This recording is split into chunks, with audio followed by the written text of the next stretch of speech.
L'Olympique de Marseille a balayé Villarreal, 4-0, jeudi soir au Vélodrome. Héros du match, Pierre-Emerick Aubameyang a démontré qu'il pouvait regarder Alexis Sanchez dans les yeux et a définitivement fait taire les critiques. Auteur d'un doublé contre la formation de Marcelino, l'attaquant international gabonais de l'OM a atteint la barre des 33 buts en Europa League, devenant ainsi le meilleur buteur de cette compétition. Bien évidemment, les esprits critiques diront que la C3 est une coupe de seconde zone par rapport à la Ligue des Champions, mais en attendant, à 33 ans, Pierre-Emerick Aubameyang démontre qu'il reste à un très haut niveau de performance. De quoi faire définitivement taire ceux qui au Vélodrome et ailleurs le traitaient de « fantôme » et l'attaquaient frontalement sur sa nonchalance depuis qu'il avait rejoint l'Olympique de Marseille librement, mais avec un salaire jamais vu à l'EM, 600 000 € par mois.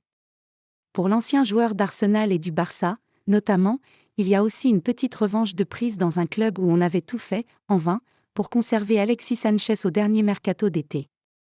Aubameyang n'a pas à souffrir de la comparaison. Pendant longtemps, Pierre-Emerick Aubameyang a été comparé à l'attaquant chilien, idole du Vélodrome la saison passée, mais qui est parti sans un regard vers l'Inter. Et désormais, le bilan bascule en faveur de celui qui a tout de même marqué 9 buts en Ligue 1 à ce stade de la saison, là où Alexis Sanchez en avait marqué 14 pour toute la saison passée. Car Jean-Louis Gasset sait qu'Aubameyang a besoin de stabilité, et depuis qu'il a succédé à Gennaro Gattuso, l'entraîneur français de l'Olympique de Marseille ne tripatouille pas ses compositions d'équipe. Une bénédiction pour l'attaquant, dont l'association avec Iliman Ndiaye fait des étincelles, ce que Villarreal a constaté à ses dépens.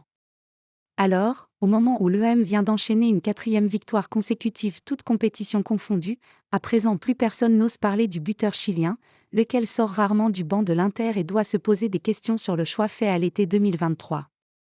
C'est forcément une douce revanche aussi pour Pablo Longoria, vivement critiqué pour avoir donné au désormais meilleur buteur de l'Europe League ce qu'il avait refusé à El Nino Maravilla. À Pierre Aubameyang de finir le boulot cette saison, et d'amener pourquoi pas Marseille sur le podium de la Ligue 1 et le plus loin possible en Europa League. Le « fantôme » vous salue bien.